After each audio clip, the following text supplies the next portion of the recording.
बिस्मिल्लाहिर्रहमानिर्रहीम। अस्सलाम वालेकुम नाज़रीन, आप यूट्यूब चैनल देख रहे हैं। मैं इमरान खान हूँ। आज कायद-ए-आज़म मोहम्मद अली जिन्ना का यौम पैदाइश है और ये दिन हम हर साल मनाते हैं। बचपन से ही मैं देख रहा हूँ, हम मनाते चले आ रहे हैं। लेकिन क्या हम बहैसियत कौम कायद-ए-आज़म मोहम्मद अली जिन्ना का सामना कर सकते हैं? क्या हमने पाकिस्तान को वैसे चलाया जैसे कायद-ए-आज़म मोहम्मद अली जिन्ना चाहते थे?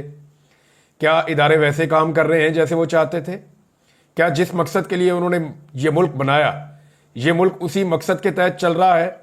या जिस रास्ते पे उन्होंने चाहा कि ये कौम चले, हम उस रास्ते पे चल रहे हैं? क्या इस मुल्क में वैसे इलेक्शन होते हैं जैसी जमहूरियत कायद-ए-आज़म मोहम्मद अली जिन्ना चाहते थे? क्या मुल्क में हमने आइन और कानून के साथ खिलवाड़ नहीं किया? एक वकील ने इस मुल्क को बनाया था जो कानून और आइन का मानने वाला था। हमेशा उसने कानून की पासदारी की और हमने एक वकील के बनाए हुए मुल्क को लाकानूनियत की आमाजगाह बनाकर रख दिया है।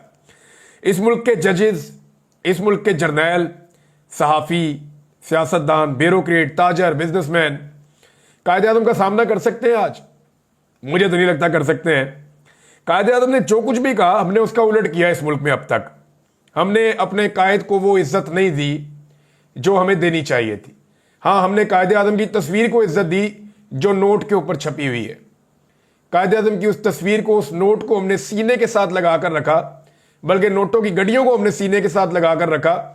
हमने वहां कायद-ए-आज़म को इज्जत दी और हमने किसी जगह पे उन्हें इज्जत नहीं दी। उनके जो फरमुदात थे, जो उन्होंने फरमाया, उन सारी चीजों को हमने फरामोश कर दिया। यानी जिन चीजों को लेकर कायद-ए-आज़म ने जद्दोजहद की, बड़ी कोशिश की और वाज़े तौर पर कहकर गए थे किसका क्या काम है, लेकिन हमने कायद-ए-आज़म मोहम्मद अली जिन्ना के जाने का भी इंतजार नहीं किया और चीजों पर इस मुल्क में कब्जा होना शुरू हो गया। अब कायद-ए-आज़म का पाकिस्तान ये है या नहीं, ये आप मुझे कमेंट करके बता दें। मैं पढ़ के आपका जवाब आप ही को बता दूंगा। दूसरी बात यह है कि आज क्रिसमस थी और जो मसीही बरादरी है उनको उनकी खुशियां बहुत बहुत मुबारक हो। अक़लियतों के हवाले से ये पाकिस्तान में एक दिन आता है जिसपे सारे ये कहते हैं, तमाम लीडर्स अक़लियतों के बारे में बात करते हैं। एक्चुअली तो हुकूक होने चाहिए, आज़ादियाँ होनी चाहिए और ये आज़ादियाँ ना सिर्फ मजहबी आज़ादियाँ होनी चाहिए बल्कि उनको हर चीज़ के अंदर बराबर का हिस्सा मिलना चाहिए। हर चीज के अंदर जो है वो हर खुशी के ऊपर, हर मौके के ऊपर उनका बराबर का हक है और वो उन्हें उनका हक मिलना चाहिए। अब आ जाए नाज़रीन जो पॉलिटिकल खबरें उनकी जानिब, तो इमरान खान साहब के हवाले से सबसे पहली खबर है। इमरान खान साहब ने एक ख्वाहिश का इजहार किया है या उन्होंने मुतालबा किया है कि मेरी टीम से मेरी मुलाकात करवाई जाए। अब देखिए, उन्होंने 7 रुकनी टीम इमरान खान साहब ने बनाई हुई है मुज़ाकरात के हवाले से। साथ ही साथ उनका जो है वो सोशल बाइकआउट वाला मामला वो चल रहा है और उसके अंदर शिद्दत आ जाएगी जैसे ही ये मुज़ाकरात नाकाम होंगे। इमरान खान साहब ने वो थोड़ा रखा हुआ है और हल्का हल्का टच कर रहे हैं। लेकिन जिस वक्त मुज़ाकरात में नाकामी हुई या कोई भी बड़ी चीज़ हुई, इमरान खान साहब फौरी तौर पे जो है वो इसका हथौड़ा तेज़ कर देंगे और मुज़ाकरात नाकाम होने की सूरत में जो बाइकआउट की एक मुहिम इमरान खान साहब चला रहे हैं वो ज़्यादा तेज़ हो जाएगी। जिसमें सबसे पहले ये है कि ओवरसीज पाकिस्तानी रेमिटेंसेस ना भेजें और ये इस लेवल का बाइकआउट होगा कि इसके अंदर सिविल नाफरमानी की तहरीक है। सिंपली इसका ये कि सिविल नाफरमानी की तहरीक है। पहले मैंने ज़रा थोड़ा गलत बोल दिया था, माजरत चाहता हूँ आपसे मैं। अब इमरान खान साहब ने जो बयान दिया, उन्होंने कहा कि हुकूमत के साथ होने वाले मुज़ाकरात के अमल को मानी खेज बनाने के लिए अहम है कि मेरी मुलाकात मेरी नामजद करदा मुज़ाकराती टीम से करवाई जाए ताकि मुझे मामलात का सही तरीके से इल्म हो सके। इमरान खान साहब का जो ट्विटर है उसके ऊपर जो बयान इमरान खान साहब का जारी किया गया है उस बयान के मुताबिक इमरान खान साहब ने अडियाला जेल में रावलपिंडी के अंदर वकला से जो बातचीत की है उस पे ये बयान जारी हुआ। उसमें इमरान खान साहब ने कहा कि पार्टी की मुज़ाकराती कमेटी की काविशें अच्छी बात है।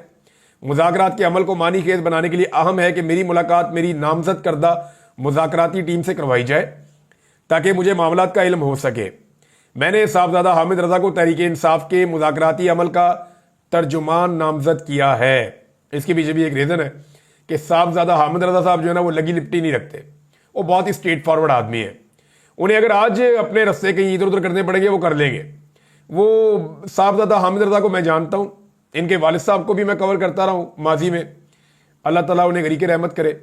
लेकिन साहबजादा हामिद रजा के साथ मेरी जितनी मुलाकातें हुई, जितनी बातचीत हुई, वो बहुत स्ट्रेट फॉरवर्ड आदमी है और वो एक मुहिब वतन आदमी है। उनके दिल में पाकिस्तान मैंने देखा है और इस्लाम और पाकिस्तान, वो हमेशा इन दो चीज़ों की बहुत बात करते हैं। तो साहबजादा हामिद रजा साहब को इमरान खान साहब ने मुज़ाकराती अमल का तर्जुमान नामजद किया है। हुकूमत अगर नतीजा खेज मुज़ाकरात चाहती है तो हमारे दो मुतालबात हैं, एक अंडर ट्रायल सियासी कैदियों की रिहाई, दूसरा 9 मई और 26 नवंबर के वाकयात पर सीनियर तरीन जजेस पर मुश्तमिल जुडिशल कमीशन का क़याम। इमरान खान ने कहा कि इन मुतालबात पर अमल दरामद की सूरत में हम सिविल नाफरमानी की तहरीक को मौखर कर देंगे, लेकिन मुझे खदशा है कि हुकूमत हमारे 9 मई और 26 नवंबर की तहकीकात के मुतालबे को पसे पुश्त डालने की कोशिश करेगी, लेकिन हम ऐसा होने नहीं देंगे। मिलिट्री कोर्ट्स के गैर आईनी फैसलों को मुस्तरद करता हूं। सारी दुनिया ने तो मुस्तरद कर दिया। इमरान खान साहब से मुलाकात हुई, उनसे बात हुई लोगों की, उन्होंने कहा जी मैं भी मुस्तरद करता हूं।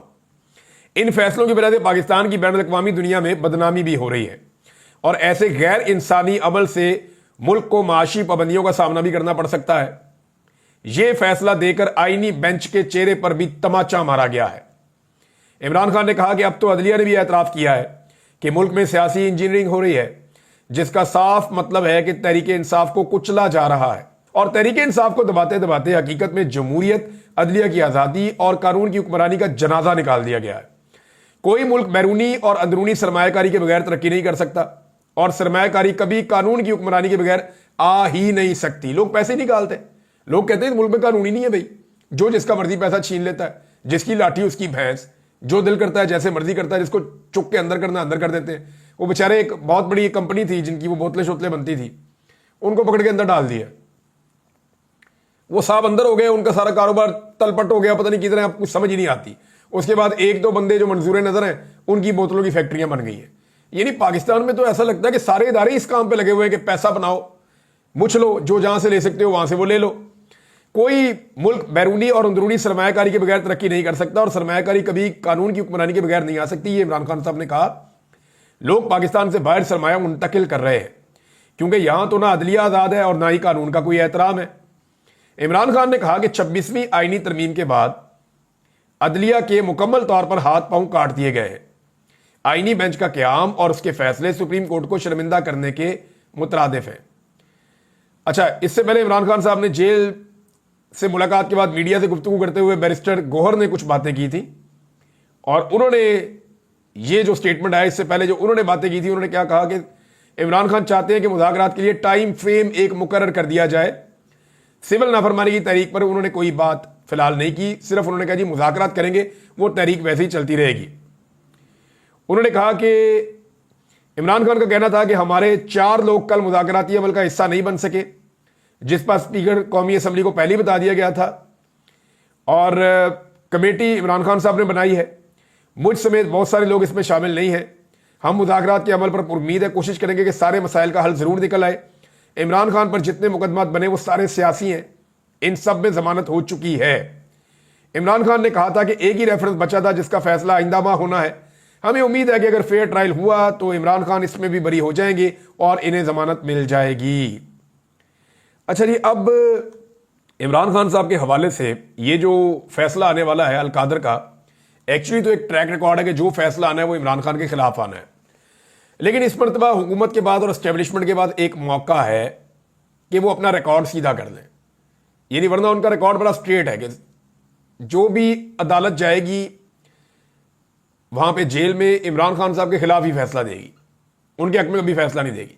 लेकिन यहां पे अगर इंसाफ किया जाए तो फिर एक थोड़ा सा एक कॉन्फिडेंस बिल्डिंग हो सकती है, जिसको CBMs कहते हैं, कॉन्फिडेंस बिल्डिंग मेजर्स हो सकते हैं कि थोड़ा सा एतमाद की बहाली हो सकती है लोगों में भी और इमरान खान साहब में भी।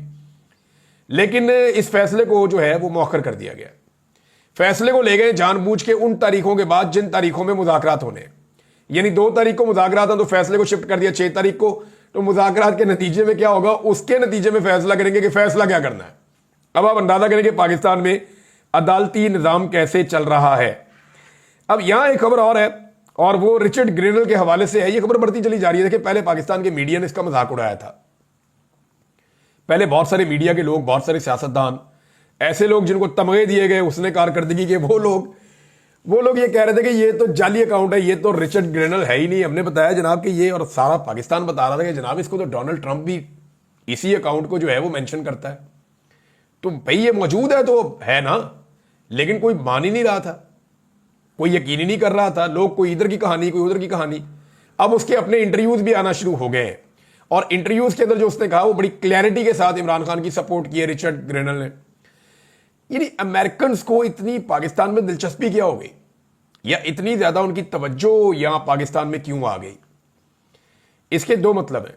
नंबर एक यह है कि ओवरसीज पाकिस्तानियों ने बड़ी तफसील के साथ आने वाली हुकूमत या इंतजामिया को जो कुछ पाकिस्तान में हुआ वो सब कुछ बताया कि जुल्म कितना हुआ, जबर कितना हुआ, गिरफ्तारियां कितनी हुई, इमरान खान के साथ क्या हुआ, उसके केसेस कैसे हैं, सहाफियों के साथ क्या हुआ, आम आवाम के साथ क्या हुआ, चादर और चार दीवारी के तकद्दुस का क्या हुआ, आम इंतखाबात का क्या हुआ, इंतखाबात के नताइज का क्या हुआ और किस तरीके से इलेक्शन चोरी करके जाली हुकूमत बना दी गई। उनको हर चीज का पता है। ऐसा नहीं है कि कुछ चीज उनसे छुपी हुई हो, वो ऐसा लगता है सब कुछ ही जानते हैं क्योंकि उनको प्रॉपर तरीके से ब्रीफ किया गया है, डोनाल्ड ट्रंप से लेकर नीचे तक। अब रिचर्ड ग्रेनल की पहले खबरें नहीं चला रहे थे, अब खबरें पाकिस्तानी मीडिया चलाना शुरू हो गया है। उसकी वजह यह है कि आने वाले दिनों में ये कोई मसाला लगा के तो कोई बयानियां बनाना शुरू करेंगे नवाज शरीफ के हक में, जनाब देखे ना हमारी हुकूमत गिरा दी गई, देखे ना इमरान खान को अमेरिका ने बाहर निकाला, इमरान खान को अमेरिका ने अंदर डाला था। अब ये अमेरिका का पीछे से सिर्फ हाथ हट जाए, इमरान खान खुद ही बाहर आ जाएगा। पाकिस्तानी एस्टेब्लिशमेंट अमेरिकन एस्टेब्लिशमेंट के आशीर्वाद के बगैर इतनी बड़ी पॉलिटिकल पार्टी के साथ इतना जुल्म और जबर नहीं कर सकती, पूरी दुनिया से आवाजें आना शुरू हो जाएंगी। अब टीवी के ऊपर खबरें चलना शुरू हो गई हैं, लेकिन एक चीज हम सबने याद रखनी है, यह मामला शुरू कहां से हुआ था। देखिए, इसको भूलना नहीं है, यह मामला शुरू हुआ था जियो टेलीविजन की एक शरारत से। जो जंग ग्रुप है, जियो ग्रुप है मीर साहब का, उसकी एक शरारत से यह मामला शुरू हुआ था। उन्होंने डीग्रेड करने के लिए पहले डोनाल्ड ट्रंप को एक गंदे तरीके से पोर्ट्रे किया जब वो सदारती इलेक्शन जीता। उसके बाद जब रिचर्ड ग्रेनल को लगाया गया तो सिर्फ इस बुनियाद पे कि वो इमरान खान की आजादी का माजी में एक दफा कह चुका था कि छोड़ देना चाहिए इमरान खान को, ज्यादती हो रही है, और उसकी इलेक्शन कैंपेन के अंदर भी वो कह चुका था।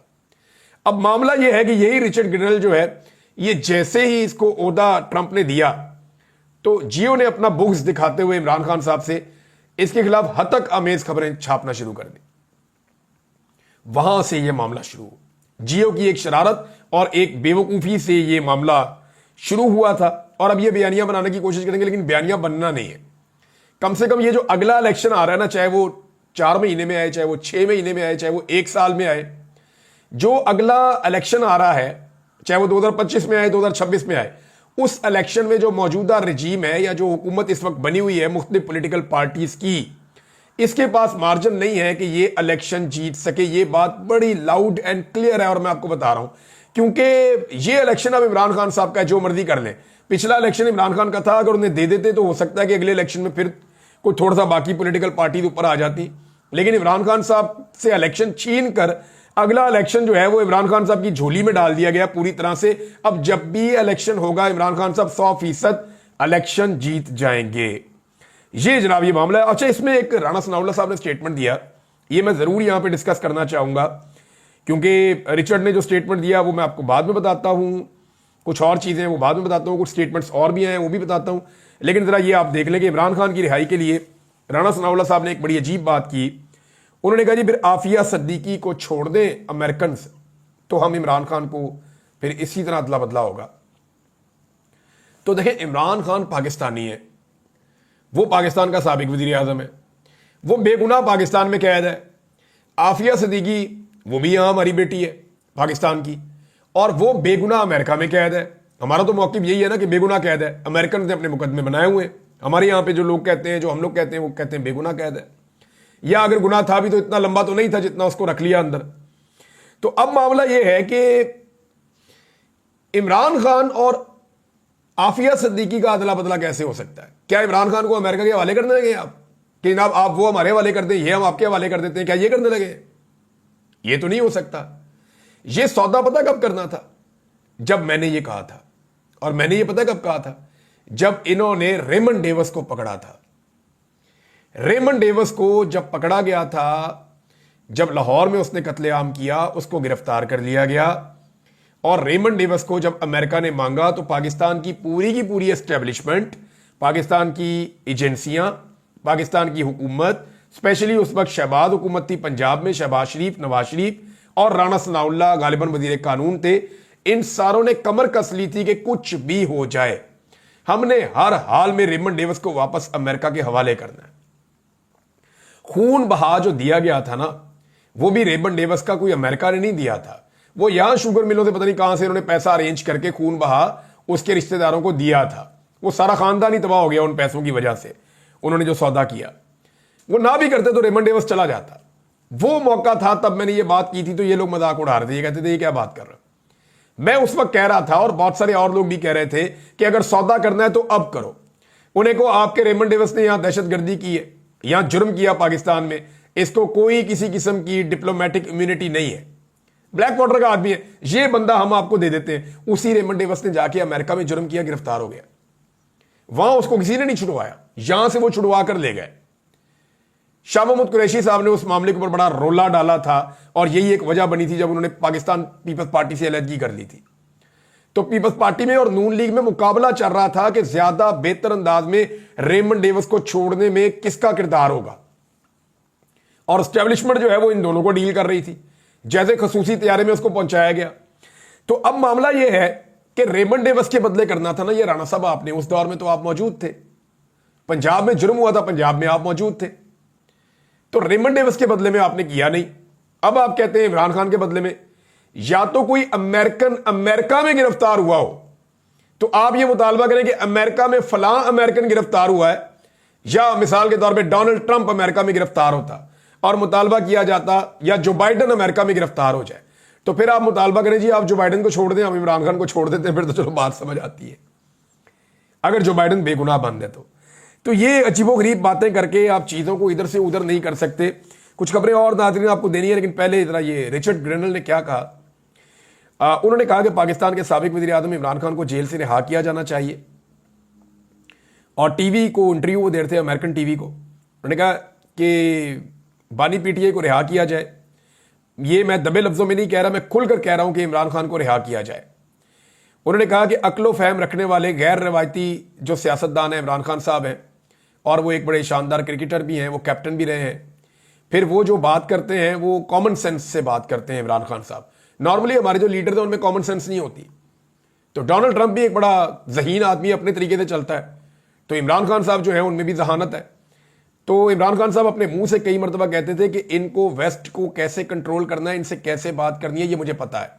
और आज वो जेल में है, उस आदमी वो सुन तो नहीं रहा ना, लेकिन इसकी बात की सदाकत के ऊपर मोहर लग रही है कि वाकई में अगर किसी ने वेस्ट को डील किया है ना तो इमरान खान ने किया है। उनके खिलाफ स्टेटमेंट्स भी दिए, जिस जगह पे उन्होंने ज्यादती की वहां पे उनको पॉइंट आउट किया, और हर जुल्म और ज्यादती के खिलाफ ना सिर्फ इमरान खान खड़ा हुआ, बल्कि आज इमरान खान मुश्किल में तो वो कह रहे हैं जी बंदा ठीक है, वो बात सही करता था, चापलूसी से अंग्रेज नहीं मानता, वो स्ट्रेट फॉरवर्ड किस्म के लोग हैं।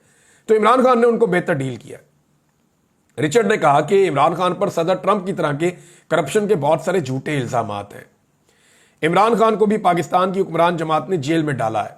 वो वज़ीर आज़म के लिए इंतखाब लड़ना चाहते हैं तो अवाम को फैसला करने देना चाहिए। ट्रंप इंतजामिया के दौर में ताल्लुकात बहुत अच्छे थे इमरान खान से। बतौर वज़ीर आज़म अमरीकी सदर ट्रंप से अच्छे ताल्लुकात थे। इमरान खान सिस्टम के बाहर के आदमी थे, यही तो प्रॉब्लम है, आउटसाइडर है।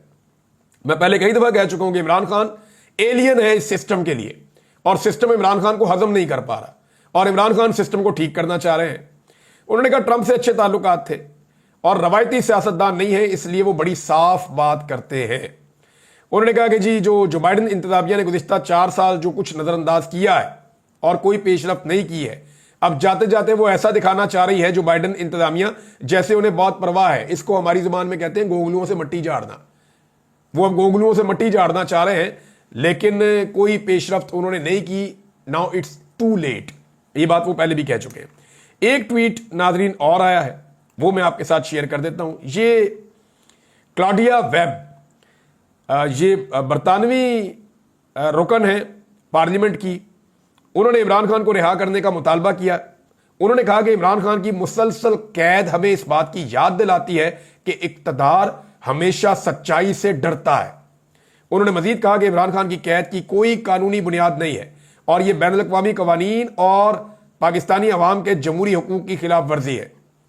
ये जनाब एक और ट्वीट भी आ गया है, और एक के बाद एक ट्वीट आ रहा है और आते ही चले जा रहे हैं, तो ये बात बढ़ती जाएगी।